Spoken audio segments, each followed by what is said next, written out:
Good morning and welcome to The Street on BNN Bloomberg. I'm Roger Peterson. Thank you very much for joining us. Coming up on the show today, Paul Harris, portfolio manager at Harris Douglas Asset Management, is our guest co-host.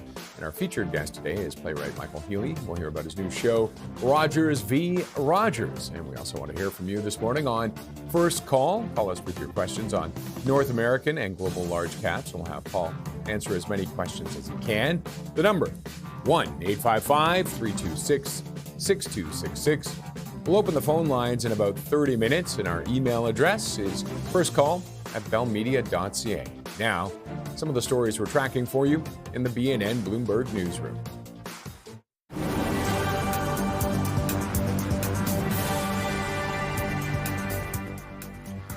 Air Transat will begin canceling flights today and tomorrow ahead of a possible strike. The Airline Pilots Association, which represents more than 700 Air Transat pilots, has issued a 3-day strike notice.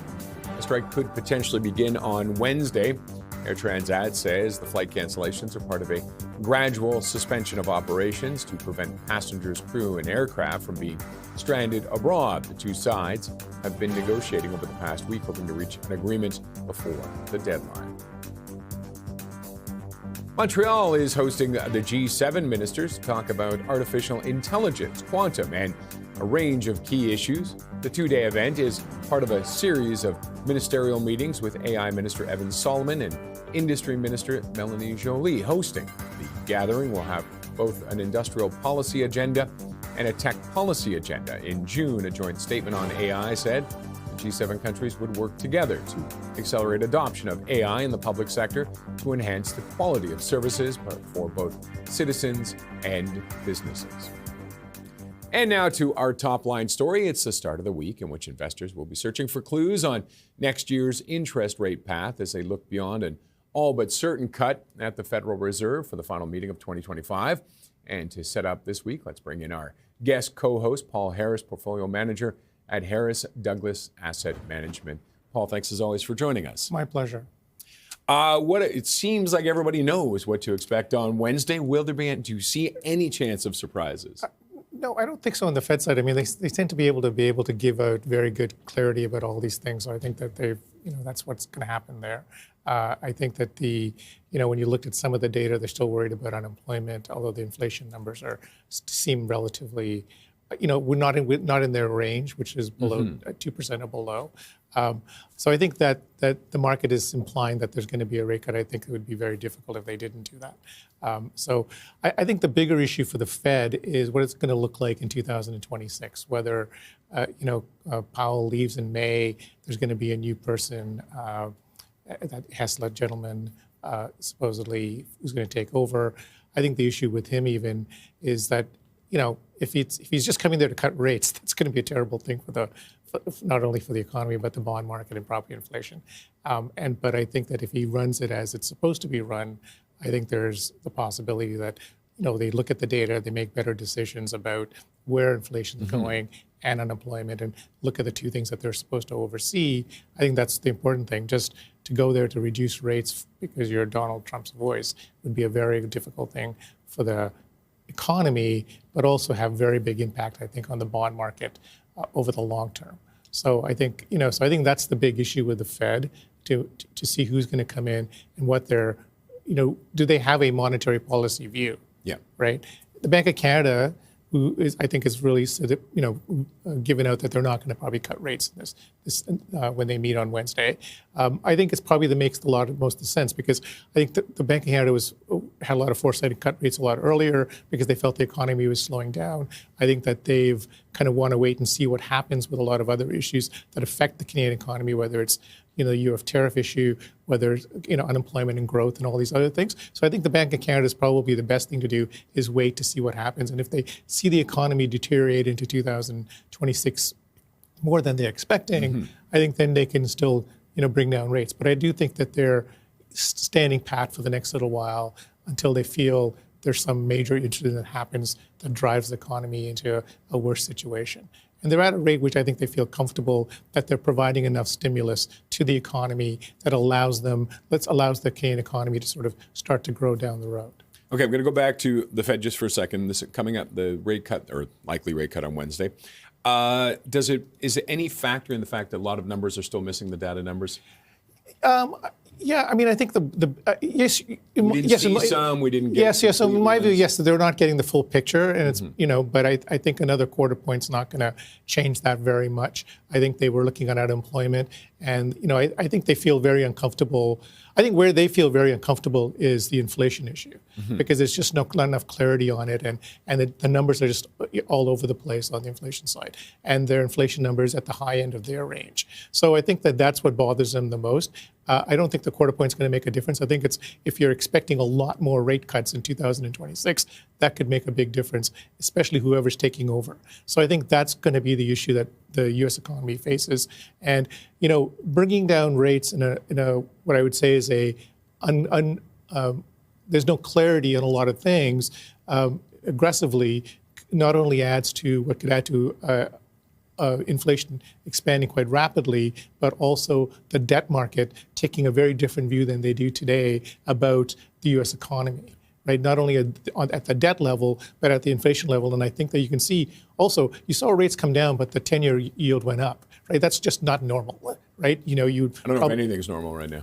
Right, so that's the problem, right? So you're not, like the bond market is indicating that that there is an inflation issue somewhere down the line because they're not increasing, the bond rates are not going up because they feel the inflation's coming down. If that was the case, rates would be much lower. So you've seen short rates come down in the United States, but long rates actually go up, which is a difficult indication about where they feel. And so if you go into 2026 where somebody's just there to cut rates because the president wants that to happen, I think it'll have a very detrimental effect on the U.S. economy, inflation, and the bond market. And that could be very severe.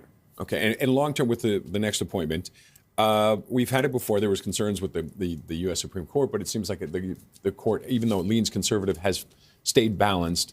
These people take their job serious when they come in, even if no matter who they're appointed by, because they're all political appointments. Do you think that will stay with the Fed as well? Yeah, I think that the Supreme Court's job is to look at the Constitution and make decisions about that in a way that they feel is best. So one hopes that they are going to do that and take their job seriously. Well, but with the Fed, though, will they not do the same thing and take it serious? Yeah. One assumes that somebody does that, right? I think that's if you're given that job, you're the caretaker of the U.S. economy, and your job is not to do what the president tells you. It's to do what the data and the economy tells you. And there's a board of directors, sort of effectively, that help you make those decisions. So, you have to be able to, and you look at all the data, and hopefully that's what they're going to do, right? And if they do that, and they show that they're doing that, I think it's not a problem. Even if they cut rates, right? As long as it's rationalized. Yeah, it's rationalized, and they're showing that they're just doing it because look at the numbers, and they say this makes a lot of sense for the U.S. economy, makes a lot of sense for the global economy. I got to catch up there. We got to go to break. But coming up, we'll take a look at the markets before the bell.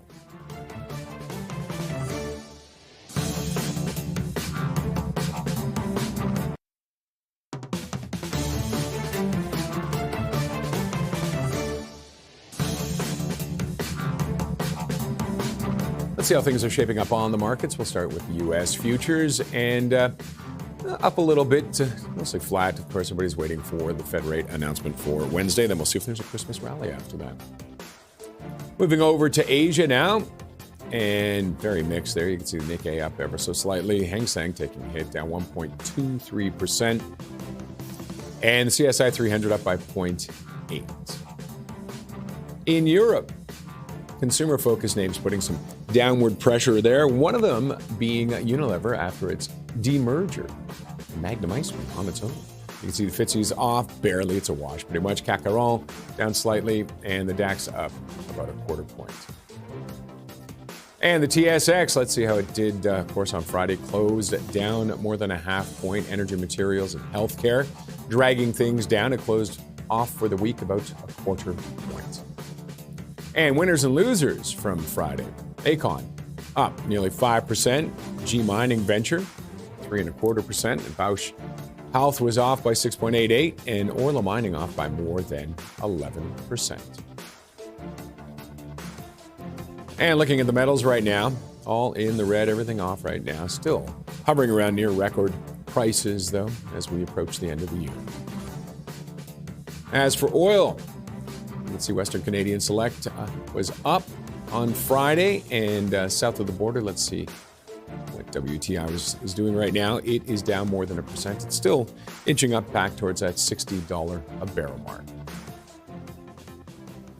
We're back with Paul Harris, portfolio manager at Harris Douglas Asset Management. And Paul, you're concerned with private market funds. Let's talk a little bit about that. Yeah, so I mean, I think the issue was that if you kind of historically go back in 2008, 2009, the financial crisis, banks were forced out of a lot of areas because of capital requirements.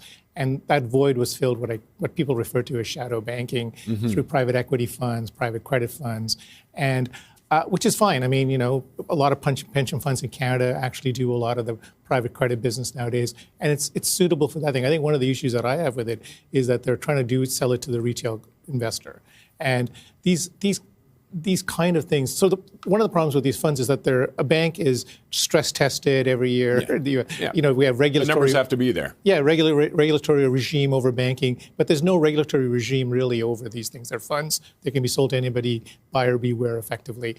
So my issue is that they've done really well, absolutely, but in a market where there were few players, now so many people are involved in that, and I think, you know, returns normalize a little bit. So that's one thing. And then I think there's a lot of talk that nobody should be in public markets anymore, the private markets are where it is. That's great for big, huge players in the market, like sovereign funds or pension plans, but not for a retail investor. And they're highly illiquid instruments, right? So you're locked in for long periods of time. You can cut redemptions like you've seen on the real estate side in this country where a lot of those real estate funds have stopped. You can't redeem your money anymore. And the other really important thing that they say all the time is that they are not correlated to public equities. But in some ways, that's because the fact is that they're not priced daily. They're priced monthly or every 3 months. And the problem with pricing on these assets is that a lot of times the portfolio management or the company gets to decide what the pricing is because there's no way of pricing it. So yes, of course, they're not correlated because they're not priced every day. They're not priced on a regular basis. So yes, they are part of our investment universe. Whether they should be available to you know, the public, the private, retail investors, that may be the case, but you've got to put, I think, a lot more guardrails around it when you're doing that. A pension fund, yes, obviously a lot of pension funds in Canada do it already, and they are sophisticated investors. They have people that look at all this stuff. That's very different. A retail person's not going to read a 60 or a 300-page prospectus, which on page 330 tells you we can cut redemptions, right? And the problem with that is that there is no consequence to doing that for the fund, obviously, right? So if you look at all these real estate funds, yes, they've stopped redemptions in Canada, but they're not cutting their fees effectively, right? So I think that the problem I have is there's no regulation around these things in a clear fashion. Would you like to see more regulation or a reduction of the number of the companies that are out there? You know what? Listen, these are assets like Bitcoin and all these other things that people can buy and you can have access to. I have no problem with that, but there should be more regulation around, more guardrails when it comes to retail investors. They suffer much more. Transparency. Yes, transparency, making sure people understand what they're buying, making sure that the company is forced to do something if they stop redemptions, right? So, and those prospectuses are not written for the retail investor. They're actually, in a funny kind of way, regulators are helping the seller of the product, not the buyer of the product, which is what they're supposed to be doing. They're writing in regulation style, right? Right. Yeah, so they're not really thinking about, in my view, the regulatory environment that affects these things, right? So even a stress test, banks have stress tests in the United States. There's no stress test on a fund, right? You know, how do you value these assets? I don't, like, in fact, a lot of problems with it is that if you have money in those assets, in those kind of funds, you have to spend a certain amount before you can issue another fund, right? Yeah. So, and if there is a deterioration in it, you're not probably going to announce it if you're doing another fund. So you can just say, I bought it at $100. It's at $100 today. And away you go. Yeah. What do you do then if you're a retail investor and you are intrigued by these? Well, I think obviously in the present environment, you need to really do a lot of your own work and due diligence. Or the people if someone's buying that for you as a discretionary money manager, buying that for you, the onus has to be on them to make sure that one, it's a very small part of your portfolio. Number two, it's really you've done your work and making sure it's the right kind of person running these or the right company running these funds for you, and that it doesn't affect your client. And the other problem is that with these assets is that if they're not redeemable, if they stop redemptions, it's the onus is on the investor and they allow a open period to redeem. It's the responsibility of the investor to actually go and do all that work, as opposed to the seller of those things to say, well, I'm going to take care of it for you. What you're doing, right? So I think that is that information out there, but you just really do have to know where to look, don't you? Yeah, you have to know where to look, and I think you have to be clear about your asset allocation when you're buying these things. Not because they've done well over the last 20 years doesn't mean they're going to do well over the next little while. Yeah. That's one thing. I think that you can. If you want to be in those things in many ways, you can actually buy the companies like Apollo, like Blackstone, like I think it's Blue Owl or one of these places that actually do that. So they're public companies. Okay. If you want to be in that business, then buy the companies, right? Which gives you lots of liquidity. Okay, we're going to have to end it there for now, but when we come back, we're going to see what's on Paul's radar. That's coming up next.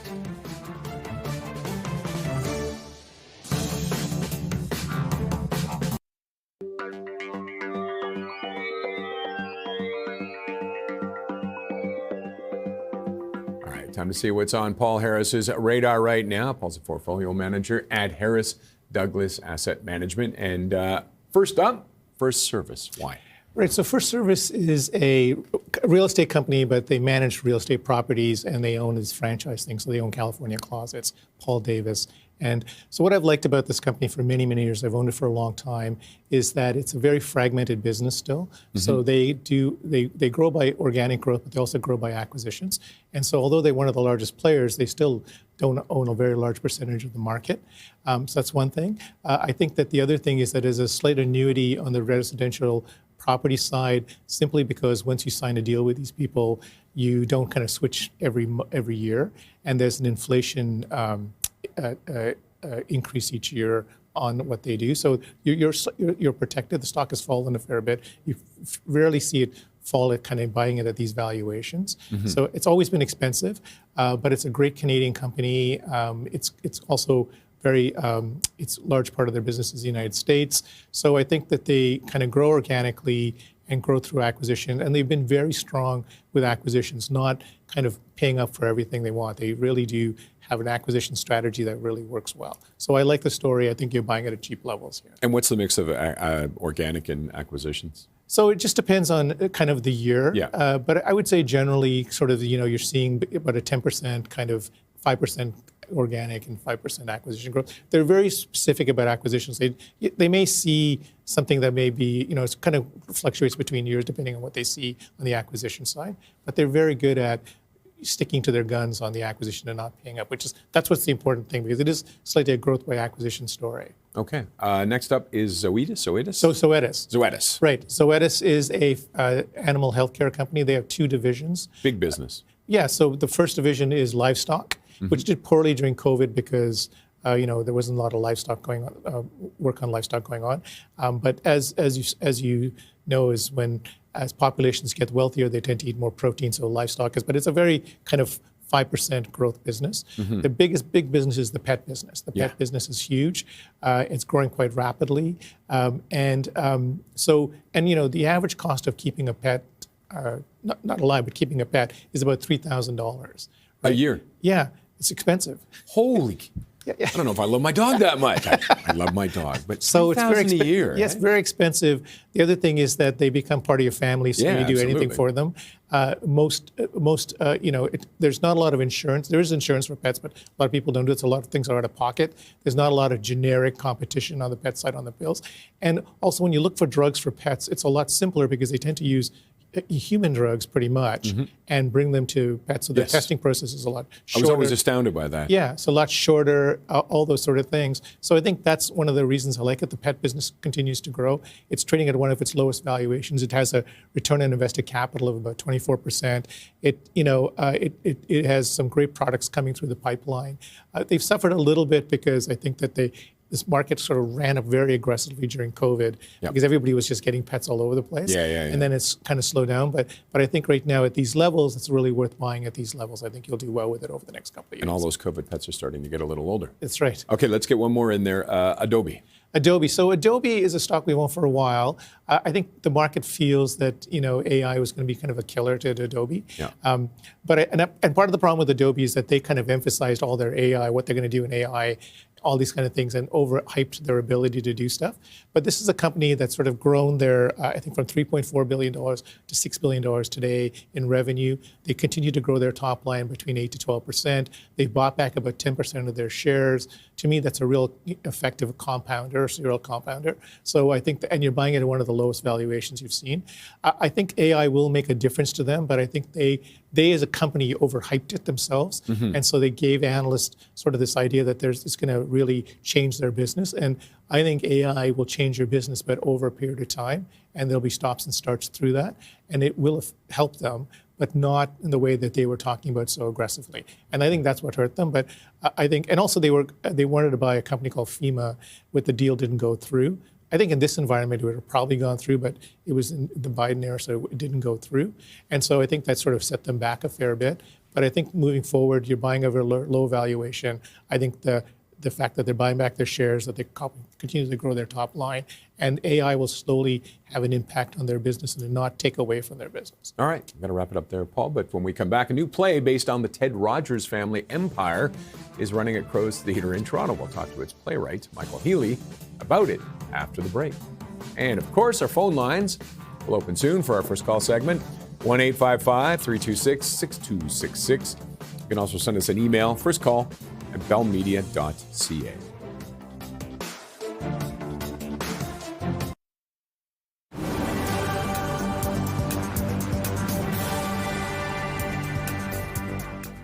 Air Transat will begin canceling flights today and tomorrow ahead of a possible strike by the Airline Pilots Association, which represents more than 700 Air Transat pilots. It issued a 3-day strike notice.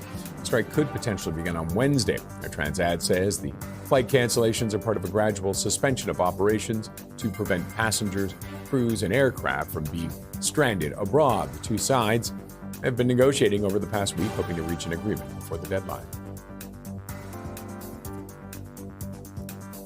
Montreal is hosting the G7 ministers to talk about artificial intelligence, quantum, and a range of key issues. The 2-day event is part of a series of ministerial meetings with AI Minister Evan Solomon and Industry Minister Melanie Joly. They will be hosting. The gathering will have both an industrial policy agenda and a tech policy agenda. In June, a joint statement on AI said the G7 countries would work together to accelerate adoption of AI in the public sector to enhance the quality of services for both citizens and businesses. China's trade surplus for the year has topped $1 trillion for the first time, according to Chinese customs data. Goods leaving the country climbed in November after a contraction the month before, led by a surge in exports to destinations including Southeast Asia, Latin America, Africa, and the European Union. Meanwhile, shipments to the U.S. dropped nearly 29% year over year. The record comes as China has been diversifying its export markets. And taking a look at the futures right now, everybody's in the green, not by much for the Dow, though. Pretty much a wash there. You can see NASDAQ up about 0.29, 0.3%, and the S&P 500 up by 0.16 as we await the Fed rate news. A new play about the Rogers family empire has landed at the Crow's Theatre in Toronto, based on the book by Alexandra Posadsky. Rogers v. Rogers explores the family dynamics that played out after the death of communications patriarch Ted Rogers during a major acquisition of Shaw Communications. Here to talk about the play is the playwright, Michael Healy. Michael, thank you very much for joining us. Thanks for having me. An interesting idea looking at business, but this is more than business. This is business and family, isn't it? Well, absolutely. I mean, the thing that's so compelling about Alexandra's book is that, the Rogers family has such a curated public face mostly. And this was an opportunity to see their family dynamics happening in public, through Martha's Twitter feed and also eventually through, court filings. So this was a real opportunity to look at the folks that are kind of running our lives to some extent in a kind of unguarded way. It's Paul Harris here. So has the Rogers family come and seen the play, or have they spoken to you about it? We've had a few previews. We're opening on Wednesday night. Nobody from the Rogers family has come yet. Everybody's welcome to buy a ticket and come see the show. But honestly, if you're interested in the facts, you want to read Alexandra's book. Because I'm creating a piece of art that's based on her facts, and I'm kind of after larger questions here, questions about competition policy in the country and things like that. So I think if you come looking just for a documentary, as somebody from the Rogers family they might be a little frustrated. And what are your concerns? You're talking about competition policy. When you read the book and now you're putting this play together, what were some of the concerns you tried to address? So I wanted to look at, the dynamics of the Rogers family, really just a vehicle for me to examine the Rogers-Shaw merger and use that as a kind of vehicle to discuss corporate concentration in the country, these oligopolies that seem to run things in telecom, on the airline side, and in grocery as well. And so the questions that I want to look at are, what are the barriers to entry for new telecom companies in this country? Why is your cell phone bill so high? Why is customer service so frustrating across all of the incumbents? All of the things that we kind of privately are curious about or angry about, and rarely get to discuss in public.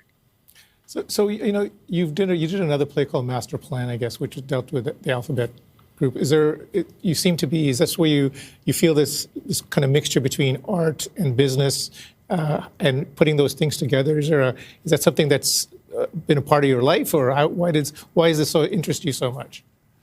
Well, I think in both cases there are public servants kind of at the center of these stories who are attempting to do hard things and getting kind of frustrated.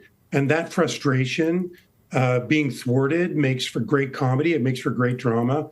In the case of the Master Plan, we've got people at Waterfront Toronto who are trying to do a hard thing, on the waterfront in terms of building sustainable housing.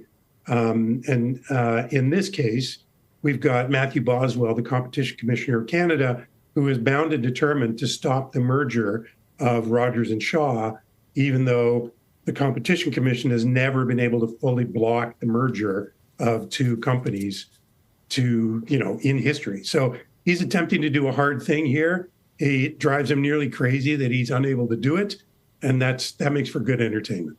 And you do look at the business side, and that's a big focus for you. But do you get into the people as well who are involved in this? And what's it like this is a one-man show, what's it like just having one person play the different personalities?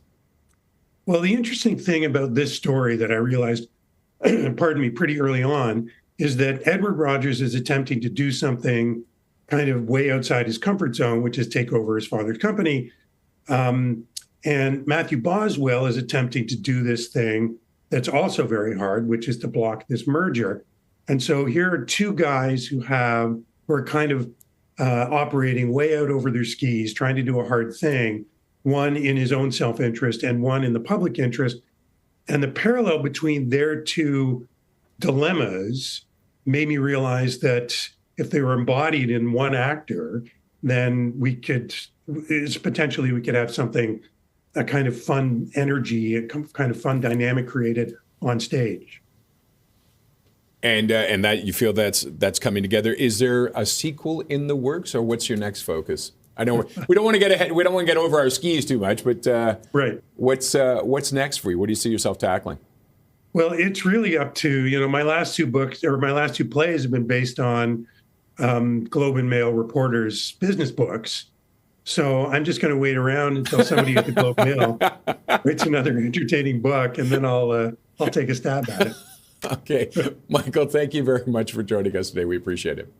Thanks very much. Michael Healy is playwright of Rogers v. Rogers. Still ahead, U.S. President Donald Trump is sharing concerns that the Netflix-Warner deal could violate antitrust regulations. We'll talk about that after the break. And, of course, our phone lines are open. Paul Harris is taking your questions on North American and global large caps. Call us at 1-855 326-6266. You can also email us, first call at bellmedia.ca.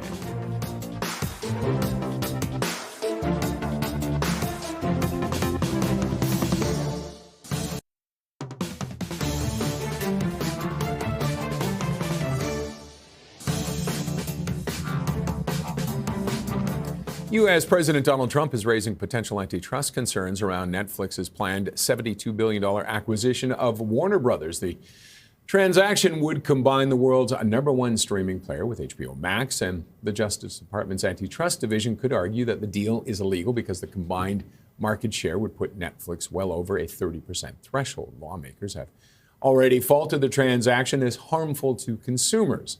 Let's bring in our guest co-host, Paul Harris, portfolio manager at Harris Douglas Asset Management, to get his thoughts on this.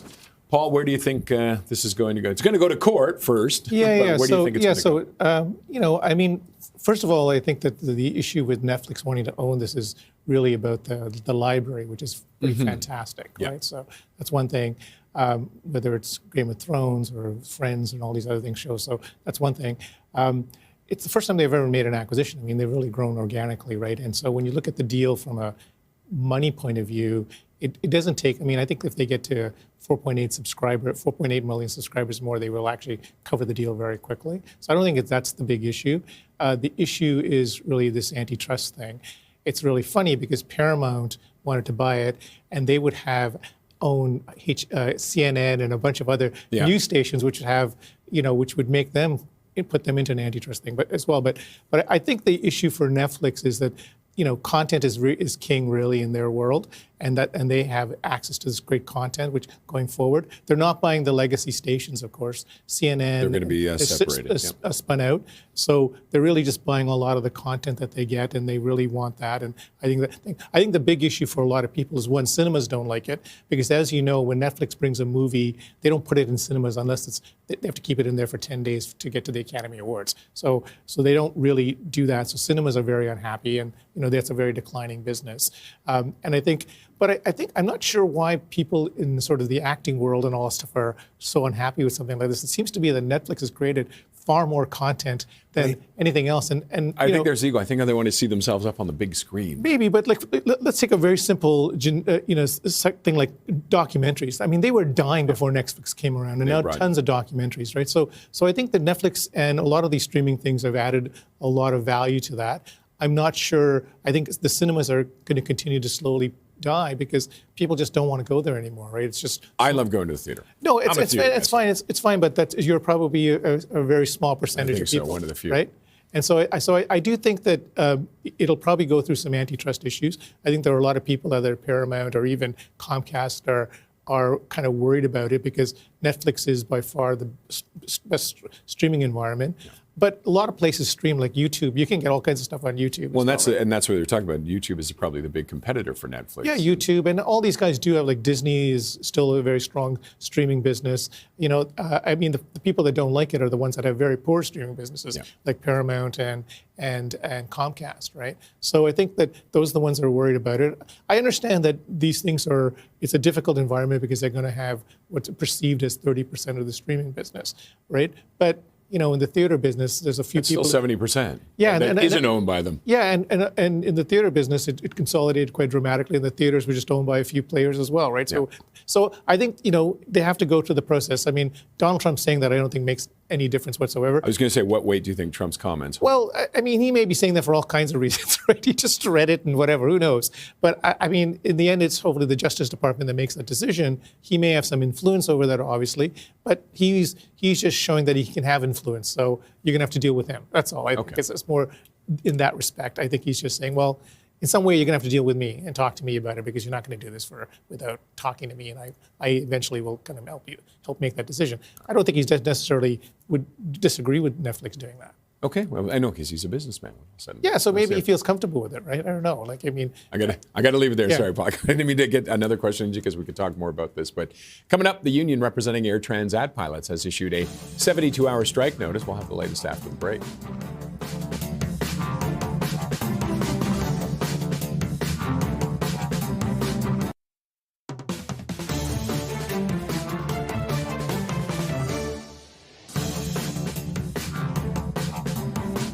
As we approach the high holiday season, or the highest days of the holiday season, the union representing Air Transat pilots has issued a 72-hour strike notice. CTV's Rahim Ladani has the latest.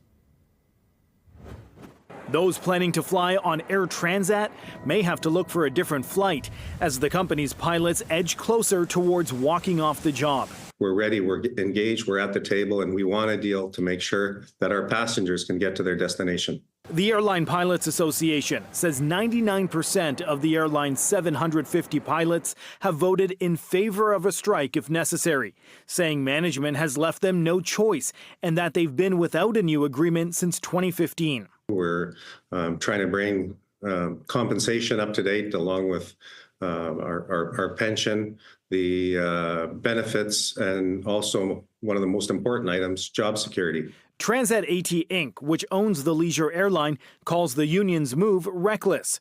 Now a 72-hour notice is in effect, meaning the clock is ticking to get a deal done before the pilots can strike as early as December 10th.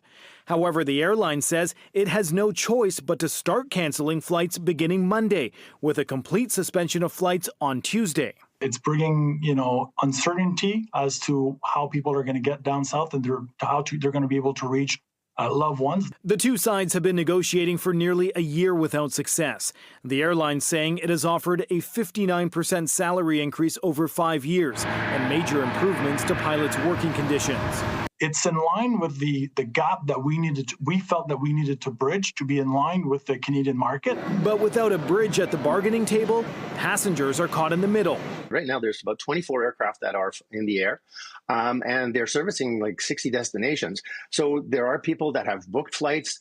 It is a responsibility for Air Transat to look after these passengers. You're not going to be out of money if your flight gets canceled. You will get refunded. It may take some time. As you can understand, there's going to be a backlog of refunds if that is the case. But you will be out of a flight, and it may be difficult to find a flight at this time of year, unfortunately. A potential travel nightmare if both parties can't come to an agreement quickly. Customers hoping to fly on Air Transat this week are being given more flexibility to change or postpone their travel plans at no extra cost. But with the airline and the union representing pilots still without a deal, travelers may have to pay a lot more money for a last-minute ticket on a different airline.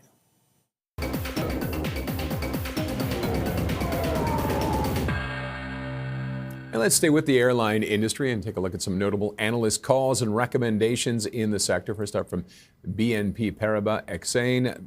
It is initiating coverage of Deutsche Lufthansa AG ADRS with a recommendation of outperform. Price target is set to $11.50, implying a 20% increase from last price. The firm also initiated coverage of EasyJet PLC ADRS with a recommendation of outperform. The price target is set to $10. It implies a 54% increase from last price. And they initiated coverage of Ryanair Holdings PLCS ADRS with a similar recommendation of outperform. That price target is set at $86, implying a 30% increase from last price. And for more, let's bring back Paul Harris, portfolio manager at Harris Douglas Asset Management. And Paul, your take on the, I said, is this another golden era? And you kind of went, well. Well, I mean, I'm not an investor in these things. I just find there's too many variables that can affect an airline, and I just don't. I don't think they're as good businesses as you think, and you can own them at the right time. I think that it would make a lot of sense. And I guess I would say it's more of a trade than an investment for a long period of time. Mm-hmm.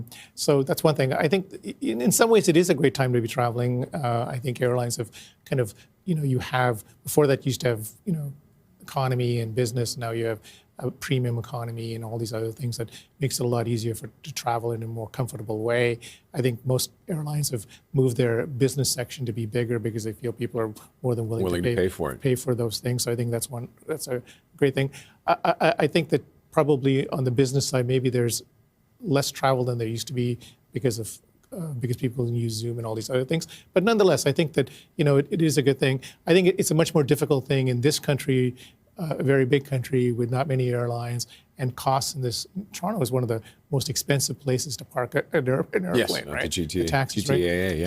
So I think that it's expensive to travel across this country, whereas the issues that you just brought up with BNP are all European airlines, and in Europe they've got a lot of discount airlines, and they are, from London to Paris, you can get there for $35 sometimes, right? So, as long as you're wearing just your underwear, that's it. Once you want to bring anything else, so the price does go up noticeably. Right, but so if you're, for a young person, you don't care, you'll just do that, right? Yeah. So I think so there's a lot of places you can go in Europe that's a lot simpler to do that. And so I think those airlines kind of benefit from the fact that they've got this kind of volume because you can get to someplace very cheaply and there's not a lot of frills to it.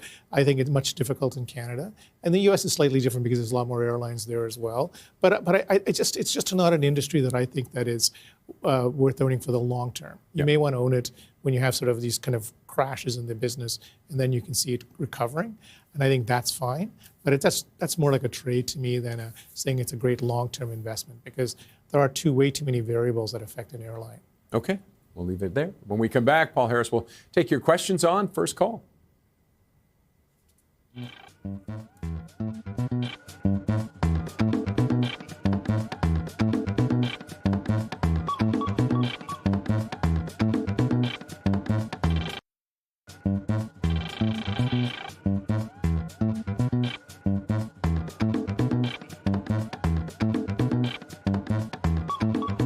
Time now for First Call. How about first email? It is from Greg, and Greg says, "Good morning, gentlemen. Could you let me know your thoughts on ServiceNow? It seems to be very undervalued, and if you would buy in U.S. dollars on the U.S. exchange or as a CDR on the Canadian exchange?" Right, yeah, so ServiceNow is a cloud-based business that kind of integrates a bunch of things together in one platform, which is really helpful. I mean, I think they've kind of seen as an AI-type company, and that's why you sort of had an explosion originally in the price, and sort of that's had some hiccups along the way. Mm-hmm. So I think if you want to believe in that whole area of AI, I think it's one of the companies that are providing infrastructure for it, and I think that it's a good business to own. I don't really buy things on this, I guess the CDR, what they call the CDR thing. I tend to buy my stocks in the place where they're sold. Yeah. So I would buy it in New York. But I think that there's two ways of playing, obviously, this whole AI stuff. One is to own these things like Microsoft and Alphabet, et cetera. And then the other ones that put in the infrastructure and the kind of software that's going to run a lot of their businesses for them. And I think ServiceNow has shown that it's going to be a big player in that. And I think if you have a good long-term view on these things, it'll be fine. And why do you like buying in New York rather than? Well, I just find it like, for me, it's more about, that's where I would think that for me, it's more the more liquidity. It also is where I can, I think that because of the kind of US dollar, Canadian dollar thing, I can understand my US dollar exposure more clearly. And for me, it's simpler to do it that way. All right. Let's move on. And this next email is from Paul. It's on your view on the Brookfield empire. Would you buy BN or BAM for a 10-year hold? Oh, so we own Brookfield, the corporation, which is BN. I think the Brookfield is sort of made up of many things. One is Brookfield Asset Management. They have an infrastructure business. They have many other things. So sometimes the BN trades at a discount to the overall asset because it's kind of a holding company effectively, which has real estate and all these other things in it. I like owning that as opposed to BAM necessarily. I think that a lot of the people who in Brookfield own a fair chunk of their wealth is in BN. Mm-hmm. So to me, it's been it's a great business. They are really great value investors in the fields that they're in. When things are bad, they actually go out and have money to be able to go and buy things. So I think that's the way you want to do that in the business that they're in. And so I think they've been very effective. They've got a great team of people that are able to do that. They're much more global than they were maybe 20, 30 years ago. They also have a lot of access to capital, and they've been able to grow funds quite easily through sovereign debt things or pension plans. So I think that they're a very strong player in the alternative asset space. Mm-hmm. So I think that I really like Brookfield as one of the great Canadian companies. It's well managed. Bruce Flatt's been an incredible CEO, and he's executed incredibly well. So yeah, I think you can own it for a long period of time. Owning one or the other, I like the main company, but sometimes it trades at a discount, and you have to remember that. Okay. Let's get one more in. This one's from Brad. It says, I'm interested in MDA space. Any thoughts on that? Right. So I think MDA came out with their numbers a couple of months ago. I think they beat street estimates. I think the issue for them was that they had some some issues with their satellites services, but I think they've kind of solving that. They've got a strong backlog. The stock, I think, ran up on the fact that they were going to do all these satellites and stuff like that. So I think that it ran up, but it kind of fell back because they have to it has to be a build-out period. So I think but they're, I think, in good shape on that side. I think they will benefit because the Canadian government is kind of emphasized that we're going to spend more and more money on defense, and defense spending is an increase, and I think MDA can benefit from that aspect as well. And they've got a strong backlog. So I would say one thing with backlog, though, backlogs can disappear very quickly, so you have to be careful of that. But but they do have a. But it's not a bad thing. It's a very important thing. They have a good backlog, so I think that's good, and I think the satellite business will continue to grow, and they've got a great partner. So I think it's not bad to buy it here. The stock has fallen. You're buying it at a good level. Okay, we're going to wrap it up on that note there, Paul. Thanks as always for joining us. My pleasure. Anytime. And that is it for us here on The Street. Thank you to Paul Harris, Portfolio Manager at Harris Douglas Asset Management, for joining us today. And he's up next with the Open, and the markets will open in a little more than 30 minutes from now. Have yourself a great day.